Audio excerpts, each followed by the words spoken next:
Sega Saturn. Przykład, jak błędnymi decyzjami można pogrążyć całkiem nieźle zapowiadający się sprzęt. Decyzje, które nie tylko pogrzebały Saturna, ale przyczyniły się do upadku Dreamcasta. Jak to możliwe, że Sega, która na rynku była od lat, wydała kilka popularnych i dobrze sprzedających się konsol, robiła tak podstawowe błędy? Mało tego, nie wyciągała z nich wniosków, tylko brnęła dalej. Oto historia Segi Saturn. Cofnijmy się do roku 1988. W tym czasie w Japonii Sega wypuszcza swoją pierwszą 16-bitową maszynę, Sega Genesis lub Sega Mega Drive w zależności od regionu. Sprzęt był na swój czas absolutnie topowy, nawet Nintendo nie mogło mu dorównać i minął kolejne 2 lata, zanim na półki trafi 16-bitowa konsola od Big N. Mało tego, Sedze udało się zaszczepić maskotkę firmy, która będzie kojarzona nierozerwalnie z konsolami od Segi, jak Mario z Nintendo. Niebieski, super szybki jeż Sonic zawojował Genesisy kolejnymi częściami, a gracze pokochali sympatycznego jeża i jego manię prędkości. Sega była na fali, nawet po wypuszczeniu na rynek Super Nintendo mocno stali na nogach. Rynek gier wideo w zasadzie był podzielony na pół, przez Segę i Nintendo. I choć Sedze nie brakowało innowacyjności, to już modułowa budowa Genesisa była mocno kontrowersyjna. Kolejne addony wypuszczane do konsoli w postaci Sega CD czy Sega 32X na papierze wyglądały świetnie, jednak wprowadzało to niepotrzebną segmentację rynku. Gier było mało, a w dodatku Sega przebąkiwała o rychłym wypuszczeniu nowej 32-bitowej konsoli, co kłóciło się z dodatkiem 32X. Deweloperzy nie wiedzieli, na którą konsolę gry tworzyć. Sami konsumenci byli zdezorientowani i większość postanowiła dla świętego spokoju odpuścić 32X i poczekać na nowy sprzęt. Co ciekawe, podczas produkcji Sega CD zwrócili się o pomoc do Sony. Tom Kalinski nawet próbował przekonać szefów w Japonii, aby kolejna konsola powstawała we współpracy z nimi. Jednak z racji, że Sony nie miało na konsolowym rynku w zasadzie nic, japoński oddział dostrzegał tutaj jedynie próbę łatwego zarobku na wspólnym sprzęcie, przez co pomysł został odrzucony. Pierwsze plotki o następcy Genesisa pojawiły się już w 1991 roku, kiedy to na rynku pojawiło się Super Nintendo. Jednak wypuszczenie Segi CD póki co uciszyło spekulacje nad następcą. W 1993 roku rynek zaczynał się mocno zagęszczać, bo pojawili się nowi gracze. Panasonic wyskoczył ze swoim 3DO, a Philips CDI. Powracali też starzy wyjadacze, czyli Atari z konsolą Jaguar. 27 pracowników Segi rozpoczęło pracę nad projektem Saturn. Przewodził im Hideki Sato, w zasadzie ojciec każdej konsoli niebieskich. W 1993 roku plotki głosiły, że najnowsza konsola będzie wyjątkowo mocarna, czy 32 czy 64-bitowa,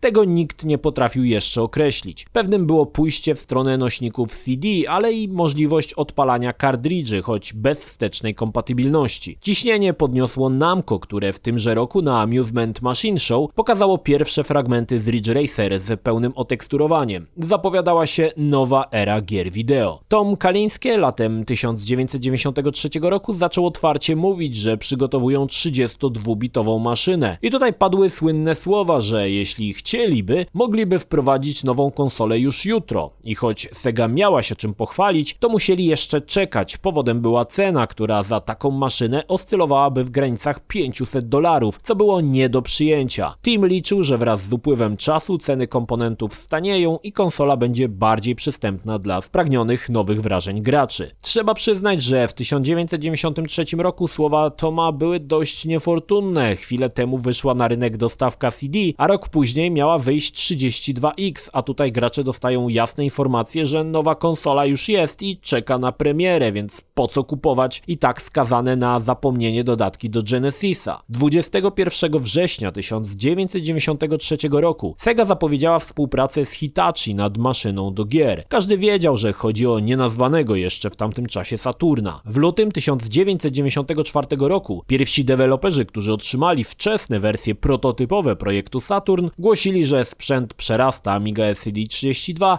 i każdą konsolę, która była na rynku. Wtedy nadal była to konsola jednoprocesorowa. Gracze mieli na co czekać. Oliwy do ognia dolewały czasopisma branżowe, spekulując o mocy, jak i o podzespołach nadchodzącej konsoli. Co ciekawe, sam Tom Kalinski nie był przekonany do Saturna. Twierdził, że sprzęt będzie miał problemy ze sprzedażą, jak i martwił go sam proces developingu gier, który już wtedy wydawał się trudny. postanowił udać się do Silicon Graphics i zaproponować wspólne opracowanie chipu graficznego dla projektu Saturn. Przeciwny temu działaniu był japoński oddział Segi, co jak przyszłość pokaże, nie pierwszy i nie ostatni raz ich decyzje, jak i twarde głowy będą miały opłakane w skutkach konsekwencje. Pomysł współpracy nad chipem podchwyci Nintendo, który umieści go w swoim Nintendo 64. We wczesnym 1994 roku Sega złożyła pierwszy patent konsoli, który pokazywał Saturna jako sprzęt bez wsparcia kartridży. Taki też prototyp pokazano na zimowych targach CES. Pokazano 5 prawdopodobnych gier: Virtua Fighter, Daytona GP oraz 3 tech dema: Clockwork Knight, Virtua Soccer i Panzer Dragoon. Robiło to wrażenie, zwłaszcza że Virtua Fighter zadebiutował rok wcześniej na maszynach arcade, a już rok później działał na Saturnie. Co ciekawe, obok 32X i Saturna, Sega pracowała nad trzecią konsolą nazwaną Project Pluto. W zasadzie miał to być Saturn, z którego pozbyto się czytnika CD, a miał mieć jedynie wsparcie dla kartridży, choć miała się pojawić z czasem odpowiednia dostawka do odtwarzania płyt. W jednej z wersji prototypowych posiada jednak już czytnik i wbudowany netlink do połączenia z internetem, więc w sumie nie do końca wiadomo, jaki był sens opracowywania bliźniaczej konsoli do Saturna. Nie trzeba mówić, jak gracze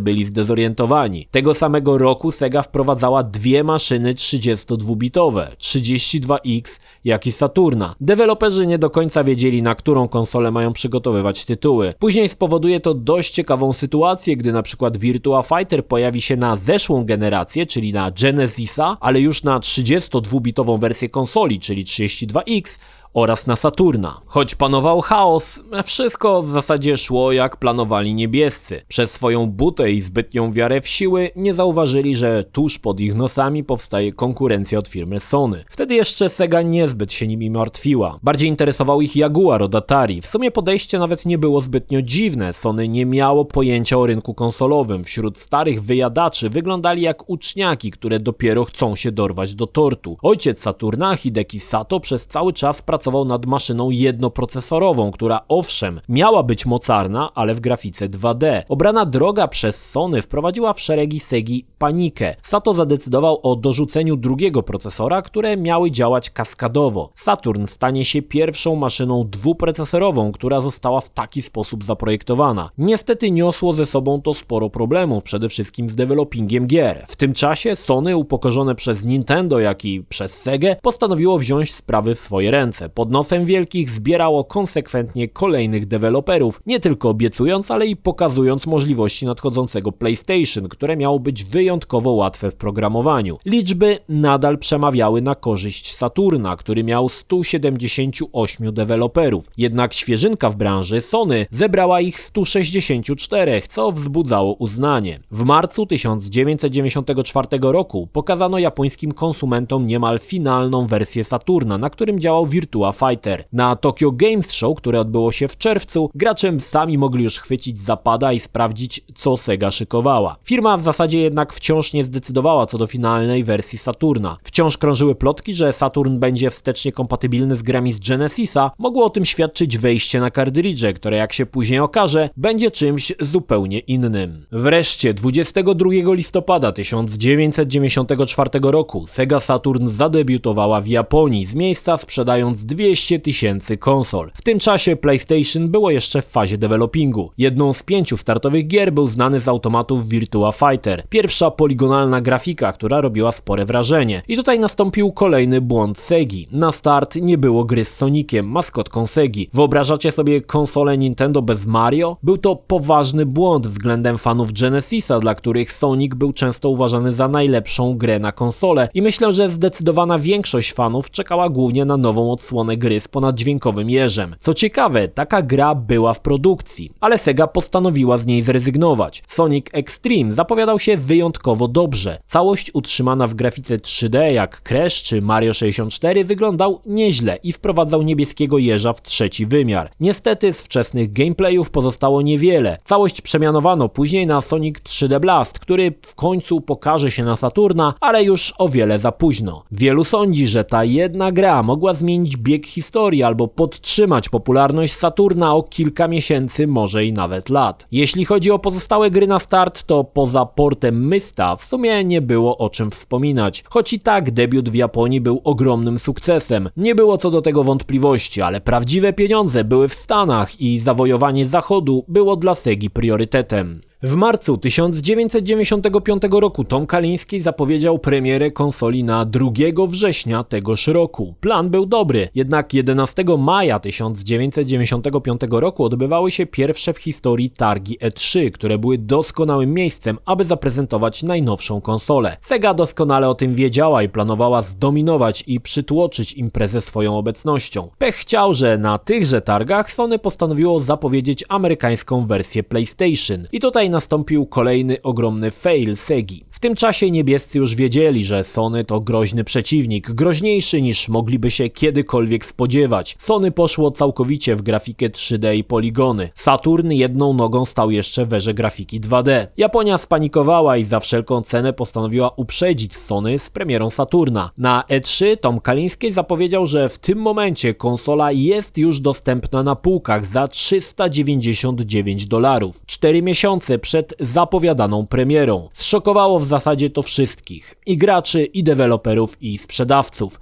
Dlaczego było to dziwne? W zasadzie dla wszystkich była to niezbyt miła niespodzianka. Dla sklepów tym bardziej problematyczna, gdyż wielu retailerów nie posiadało konsol na półkach. Czekali na premierę 2 września. Na rynek rzucono zaledwie 30 000 konsol do 4 dużych sieci, a zapotrzebowanie było ogromne. Zapowiadało to katastrofę, jak i daleko idące skutki. Deweloperzy pracujący nad tytułami startowymi nagle dostali informację, że ich gra nie pojawi się na starcie konsoli, co wielu rozwścieczyło. Sytuacja przedstawiała się następująco. Konsol w zasadzie nie można było dostać, nie było dobrych startowych gier, duzi sprzedawcy zapamiętają wybryk Segi na lata i odmówią współpracy przy sprzedaży Dreamcasta, co będzie jednym z wielu gwoździ do jego trumny. Tymczasem szał trwał w najlepsze, gracze oszaleli, Sega cieszyła się, że sporo wyprzedziła Sony, zapotrzebowanie z czasem się zaspokoi, wszystko jakoś się ułoży i będzie dobrze. Niestety, zaledwie kilka minut później na scenę wkroczył CEO Sony Olaf Olafsson. Miał do powiedzenia nie więcej niż jedno zdanie. Brzmiało ono $299. To cena, jaką przyjdzie zapłacić za konsolę PlayStation w Ameryce. O $100 mniej niż za Saturna. Tym jednym ruchem Sony zgarnęło niemal cały rynek amerykański i nic w zasadzie nie było w stanie już tego zmienić. W Japonii Saturn nadal się będzie sprzedawał bardzo dobrze, ale utrata tak wielkiego rynku musiała być ogromnym ciosem dla Segi. Saturn zaczął się chylić ku upadkowi w zasadzie w dniu jego przedwczesnej premiery. Jednym z najpoważniejszych problemów Saturna było to, że konsola była trudna w programowaniu. Hasła reklamowe głosiły, że posiada ona aż 8 procesorów, co może i działało na wyobraźnię, ale niekoniecznie podobało się deweloperom. Otwierając konsolę łatwo można było dostrzec, że w produkcji nie jest to tanie, przez co Sega nie mogła się równać cenowo z PlayStation. Z drugiej strony Sony oferowało przejrzyste, proste API ze wsparciem grafiki 3D. Konsola była tania w produkcji, a firma chciała zarabiać głównie na grach. W Ameryce Sega wystartowała z dość lichym line-upem, choć trzeba przyznać, że w sumie było co wybrać. Virtua Fighter, Daytona USA czy Panzer Dragoon były bardzo dobrymi tytułami. Brak Sonika dziwił, bo popularność jeża ustawiłaby grę z nim w pozycji system sellera. Kolejnym problemem Segi był segment docelowy graczy. Celowali w nastolatków, dzieciaków, to do nich były kierowane reklamy. Dziwaczny spot ze srebrną łysą głową i przebranym za baletnicę motocyklistą niezbyt działał na wyobraźnię. Z drugiej strony Sony postawiło na graczy 20-paroletnich. Kolejnym problemem były same gry. Sega oferowała bardzo dobre, to trzeba przyznać, porty z maszyn arcade, gry na szybkie partyjki jak Sega Rally Championship czy Virtua Cop. Sony chciało przytrzymać graczy przy telewizorach jak najdłużej. Rynek gier wideo dynamicznie się zmieniał, ale Sega tego nie widziała. Wdrażała strategie, które działały przez ostatnie lata, ale niezbyt miały działać teraz. Niebiescy dusili się we własnym sosie. Problemy z deweloperami deweloperami, sklepami, jak i brak konsol. Słowem, dramat. Tymczasem Sony 9 sierpnia na spokojnie ruszyło ze sprzedażą PlayStation i z miejsca pobiło rekord sprzedaży. Koniec końców przed premierą konsoli od Sony sprzedało się 80 tysięcy Saturnów. Dla porównania, PlayStation zeszło w 100 tysiącach z samych preorderów, a 130 tysięcy zeszło w pierwszy tydzień. I tutaj mała ciekawostka. Niektórzy zapewne kojarzą longboxy, w których na początku sprzedawano gry na PlayStation. Ironią losu było to, że pudełka były kupione właśnie od Segi, gdyż Sony nie wyrabiała z produkcją tradycyjnych pudełek. Ostatecznie Saturnów sprzedało się 9 200 000. To wydawałoby się całkiem przyzwoity wynik, ale Sony opchnęło 102,5 miliona konsol. Nieźle jak na debiutanta. Tymczasem Sega była w poważnych opałach. Potrzebowała zmiana. Na domiar złego w 1996 roku debiutuje Nintendo 64, które postanowiło odpuścić erę 32-bitową i od razu wskoczyć na 64 bity. Nintendo 64 napędzał procesor od Silicon Graphics, firmy, którą Sega postanowiła odpuścić podczas fazy projektowania Saturna. Tom Kalinske walczył o Saturna i negował każdą błędną decyzję japońskiego oddziału Segi, a było ich trochę. Niestety jego głos niewiele zmieniał. W końcu postanowił zrezygnować z posady, nie widząc sensu walki w przegranej z góry bitwie. Na jego miejsce przyszedł znienawidzony później przez wszystkich Bernie Stolar, który doskonale rozumiał sytuację. Nie można było wygrać z Sony. Gry na Saturna może i robiły wrażenie, ale technologicznie konsola odstawała dość mocno. Sega mogła dalej inwestować pieniądze w dogorywającego Saturna, tylko po co? Z punktu biznesowego lepiej było odpuścić i skupić się na kolejnej generacji. Tak też zrobiono. Saturna odłączono od aparatury podtrzymującej życie 3 lata po amerykańskiej premierze. Nie dziwne, że gracze byli wściekli. Większość przesiadła się na konkurencyjną PlayStation, której tłuste lata trwały w najlepsze. Będzie to miało kolosalne znaczenie przy premierze Dreamcasta, gdzie wielu graczy nie zaufa już Sedze, co też doprowadzi do rychłego upadku konsoli.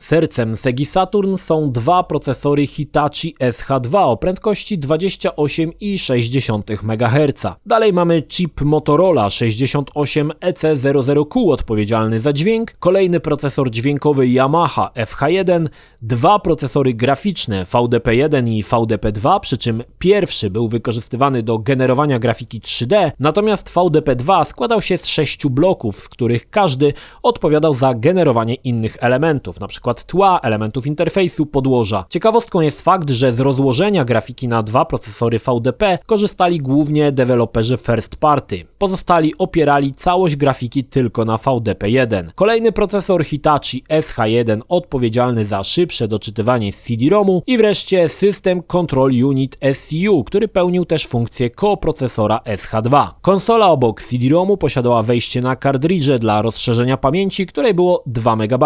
Wielu programistów miało ogromne problemy z programowaniem tak skomplikowanego sprzętu. Na przykład w Virtua Fighter za każdą postać odpowiadał jeden z dwóch procesorów SH2, a na przykład w Nights into Dreams jeden za obiekty 3D, a jeden za obiekty 2D. Sprzęt nie był też tak mocarny, jak zapowiadali twórcy. Przykładem jest port Virtua Fighter 2, który pokazano na maszynach arcade w 480p i 60 ramkach. Sega zapowiedziała, że jest to możliwe do osiągnięcia na Saturna. Deweloperzy, którzy znali architekturę konsoli na wylot, nie potrafili jednak tego okiełznać. Virtua Fighter 2 w końcu pojawi się, ale w okrojonej formie względem maszyn arcade. To pokazywało, że jeśli first party deweloperzy z Segi nie potrafili odpowiednio zaprogramować swoje maszyny, to co musieli powiedzieć pozostali deweloperzy, którzy aż takiej wiedzy nie posiadali. Mała ciekawostka, Saturn nie obsługiwał przezroczystości, a korzystał z tak zwanego ditheringu, przez co powierzchnie, które miały być przezroczyste, są jakby zaszumione. Mocno to widać w niektórych tytułach, gdzie występuje woda lub na przykład powierzchnie szklane. Pod tym względem wygrywało PlayStation, które oferowało lepiej wyglądający efekt. I choć wydaje się to kosmetyką, to jednak sporo gier pokazywało, jak poważny jest to problem. Do konsoli był dołączany pad, który przypominał tego z Genesisa. Krzyżak, 6 guzików funkcyjnych, przycisk start i 2 triggery.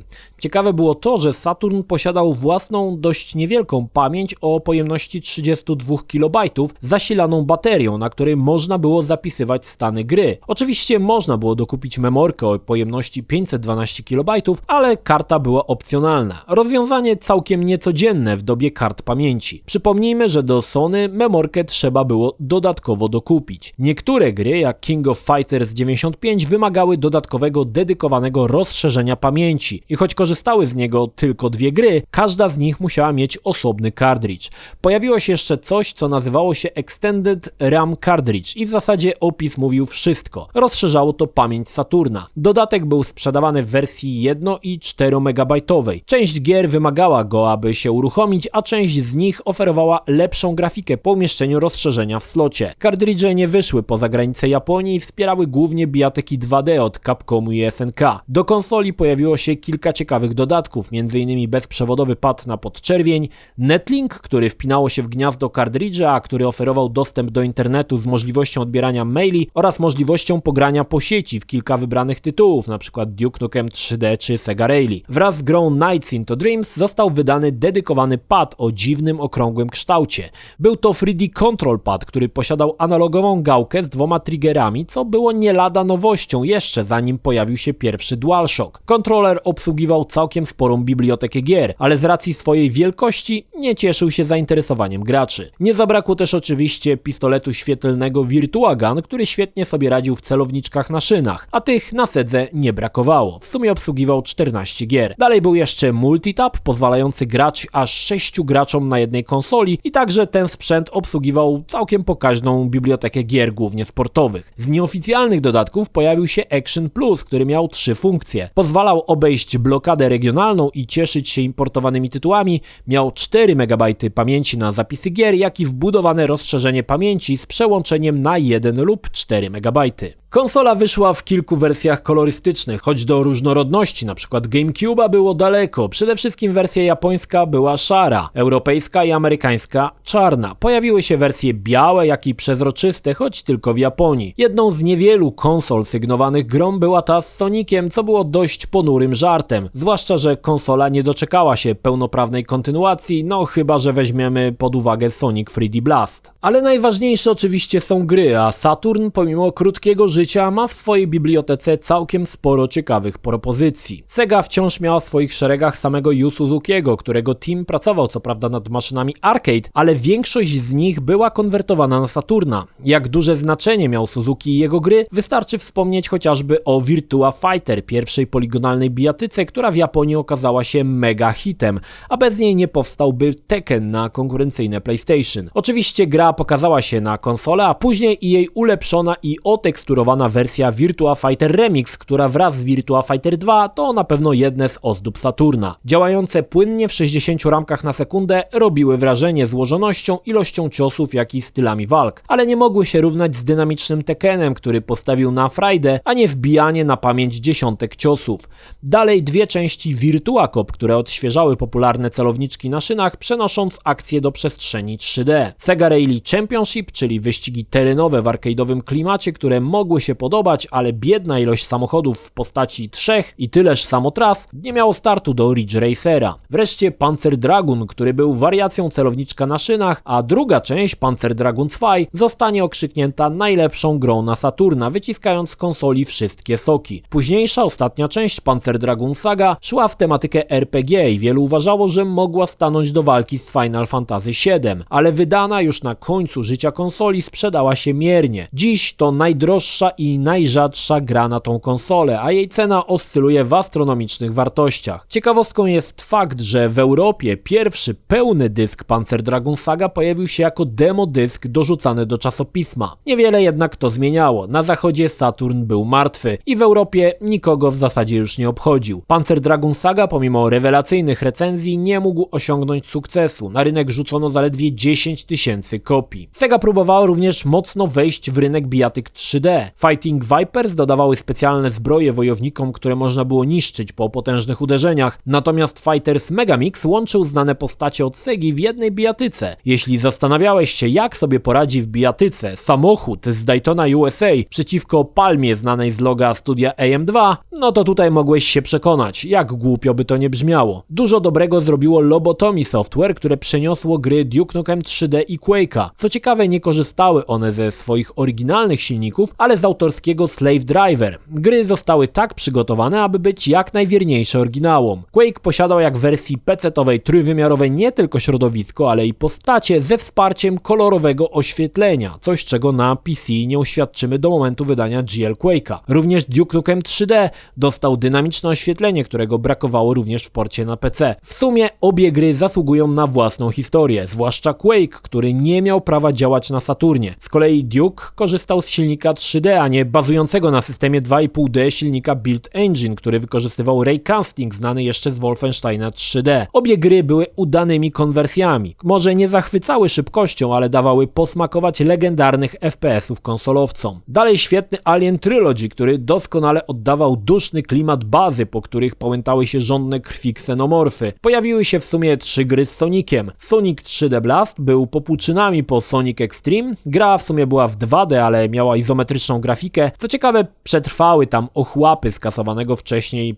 Sonika w postaci bardzo fajnych poziomów całkowicie w 3D. Drugą grą był Sonic Jam, czyli kompilacja 4 części z Genesisa, ale zawierały bonusowy poziom całkowicie w przestrzeni 3D, który pokazywał, jak mógłby wyglądać Sonic Extreme. Niestety był to krótki etap, który można było skończyć w kilka minut. Na koniec wyścigi Sonic R. Nie zabrakło całkiem niezłych platformerów jak Rayman, Bug czy mniej znany Mr. Bones, który był dość dziwny, ale wciągający i całkiem udany. Oczywiście pojawiły się RPG, Shining Force, Dark Savior. Niestety większość znakomitych tytułów z tego gatunku nie wyszła poza granice Japonii. Pojawiło się też kilka doskonałych beat'em upów. Fenomenalny Guardian Heroes z grafiką 2D przypominał najlepsze klasyki tego gatunku, zachwycając świetną animacją i kolorową grafiką, a dzięki dostawce Multitap można było grać aż w 6 osób. Jest jeszcze Dynamite Deka, który w Europie i w Stanach zyskał tytuł Die Hard Arcade, czyli szklanej pułapki. Wynikało to z powodu, że Sega miała w garści licencję, więc zaadoptowała grę pod markę. O ile Die Hard Arcade nie miał zbyt wiele wspólnego z filmem, dzięki licencji sprzedał się całkiem nieźle. Warto wspomnieć, że były różnice względem wersji z Japonii. Amerykanie dostali tytuł bardziej dopasowany do przygód Johna McClane'a, na przykład budynek, do którego przybywa, wygląda jak Nakatomi Plaza. Także część miejscówek została lekko zmieniona, aby co nieco pasowała do filmowego pierwowzoru. Całkiem nowy gatunek, jakim był survival horror, także pojawił się na Saturnie. Obok pierwszej części Resident Evil, która była przez wielu uważana za najlepszą ze wszystkich odsłon, pojawiło się całkowicie zapomniane, ale bardzo dobre Deep Fear, dziejące się głęboko pod powierzchnią oceanu. Gra była ostatnim tytułem wydanym w Europie na Saturna. Na sam koniec Nights into Dreams, która była jedną z najlepszych gier na konsolę. Robiła wrażenie pod kątem graficznym, a i gameplayowo dawała pozorną wolność w podróżowaniu po trójwymiarowym świecie. Saturn miał sporo dobrych gier, niestety nie mogły się one równać z wychwalanymi w recenzjach kontrtytułami na PlayStation. Gdyby w tamtych latach ktoś dał mi wybór, którą konsolę bym chciał,